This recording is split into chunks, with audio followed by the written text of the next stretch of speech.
what better way to celebrate my birthday than with something so incredibly old and obscure, the only place you can find it is the dawn of the internet. Greetings, mortals, I am Warevo, and welcome to another episode of a series I have chosen to entitle Retro Chaos. In order to truly appreciate the game I'm reviewing today, allow me to first introduce you to the source material, because I highly doubt most of you will have heard of what I'm about to talk about. Homestar Runner was a Flash-based cartoon series created by Mike and Matt Chapman, collectively known as the Brothers Chaps, or TBC, based on a book they wrote in 1996 called The Homestar Runner Enters the Strongest Man in the World contest. But it wasn't until 2000 when they took to the internet with HomestarRunner.com. The Brothers Chaps mixed surreal, self-referential humor, satire, and rampant pop culture references that would make The Simpsons jealous. The resulting cartoons took the pre-YouTube internet by storm, cementing itself as one of the biggest legends of internet history. It was everywhere from 2000 clear until 2010, when the website went on an indefinite 5-year hiatus. For those of us who were there, Homestar Runner was awesome. New episodes were released every week, with the most popular series being Strong Bad Email, where the site's most popular character, the villain Strong Bad, would answer emails from real people all over the world. Homestar Runner was a labor of love for the Brothers Chaps, and that love showed in every single frame. All of this hype would come to a head in 2008, when the Brothers Chaps, under the banner of Vidalectrix, a fictional video game company from inside the Homestar Runner universe, teamed up with Telltale Games, who also made games like Poker Night at the Inventory, Tales from the Borderlands, and the 2012 Walking Dead video game, to bring their 2D world into 3D with Strong Bad's Cool Game for Attractive People.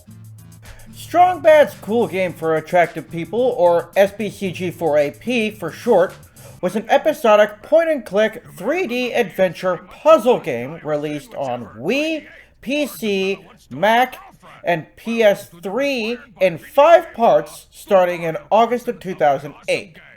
Yes, you heard that right. I said puzzle game. One of the things I'm not good at. But this game, which I will hereafter refer to simply as Strong Bad's game, the puzzles are hidden behind 9 layers of stories and in-jokes. This is nothing like Death Trap Dungeon, where you're left to your own wits to do anything.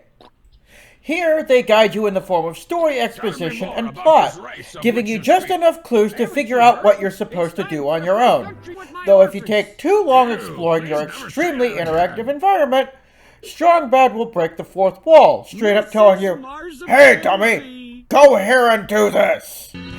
This game is really epic, with 5 episodes released once a month, and each episode is enough content to qualify as its own individual game, giving you 5 times the bang for your proverbial buck. Though the game itself was 3D, the graphics still worked to hold true to the 2D effect HomestarRunner.com was known for. The humor is spot on, which makes sense since the Brothers Chaps had full creative control over the whole project. The environments are clearly defined, and just about everything can be interacted with. So much so that you can click on most things multiple times to get different lines of dialogue. There are secrets hidden around every corner, so good luck finding them all. Some of the episodes you can 100% in the initial run, but most of them you'll have to come back and finish in free play. But be careful, because there are a lot of things that you absolutely can miss. If you don't do certain things by certain points of the game, you won't be able to do them later and you'll have to restart the level all over again. The games themselves each have a different plot, none of them being at all related in any way. Right? Episode 1, Homestar Ruiner, opens with Strong Bad's signature couch mumble and a pretty epic music number about how awesome he thinks he is as he makes his way to his lappy to check his email. The email he receives asks him to beat up Homestar Runner. Instead, he decides to go sabotage him and ruin his life. Only it doesn't exactly go as planned. Until I put my life back together. Irony! So now, Strong Bad has to undo the damage he did in order to surgically remove Homestar from his home. The episode ends with a not at all totally ominous image flashing on his computer. Episode 2, Strong Baddie of the Free, has Strong Bad being placed under house arrest by the King of Town after refusing to pay the new email tax that he put into place. One creamy ding snack cake, basically a Hostess Swiss cake roll, per email sent or received. So Strong Bad and everyone else secede from the King of Town's uncharacteristically tyrannical kingdom, called the Municipality, and form their own independent nations.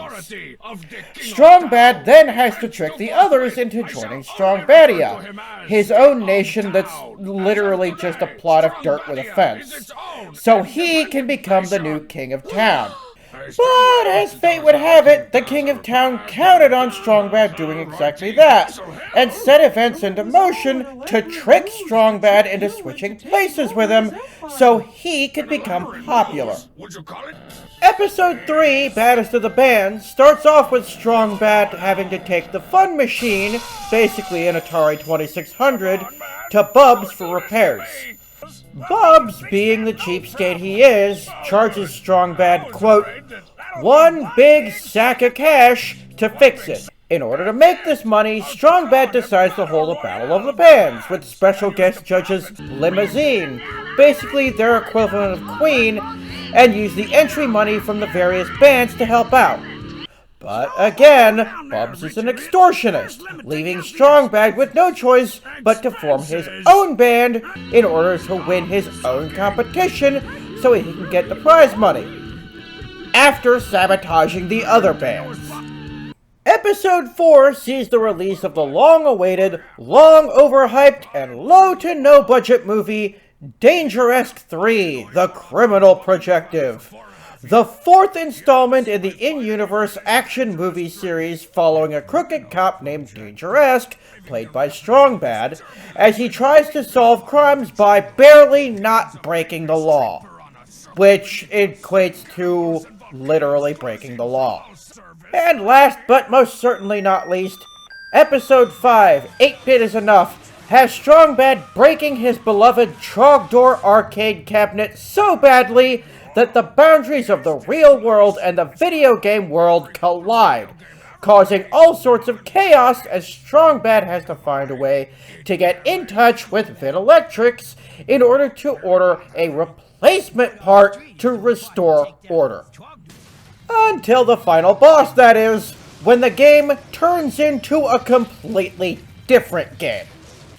As I've said before, each episode is epic enough to qualify as its own individual game.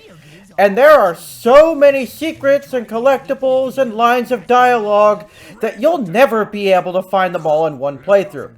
I've played it dozens of times and I'm still discovering new voice lines.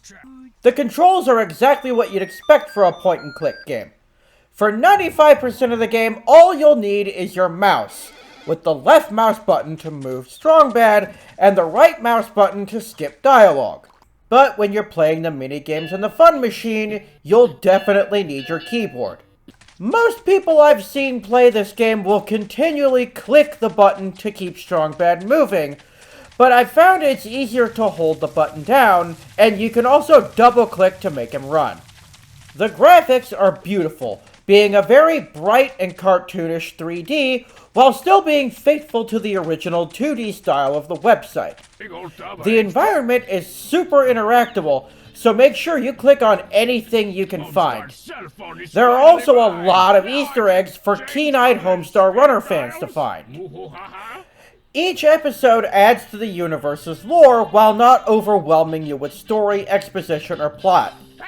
It does a great job of giving you enough clues to help you figure out what you're supposed to do, with occasional fourth wall breaks to get you back on track in case you get lost. Sadly, Telltale Games filed General Assignment in 2018, being rebuilt in 2019 by LCG Entertainment as Telltale Games after acquiring their assets. Unfortunately, Telltale lost the rights to this game in June of 2023, when it was subsequently delisted from Steam. And as a result, the only way anyone can play this game now is to either be lucky enough to already own a copy, or to scour the internet in the hopes of finding it online somewhere. This makes it one of the rarest, hardest to find games I personally have ever played. If you're not familiar with HomestarRunner.com, go check it out. The link's in the description. And if you can somehow find a way to get your hands on this game, definitely give it a shot. It's a ton of fun, and I highly recommend it to anyone looking for some zany fun while still wanting to use your brain. Strong Bad's cool game for attractive people is a fun ride, and you can bet I'll be playing this one again. I'm Warevo, thank you so much for joining me over the past year, and here's to many more. God bless.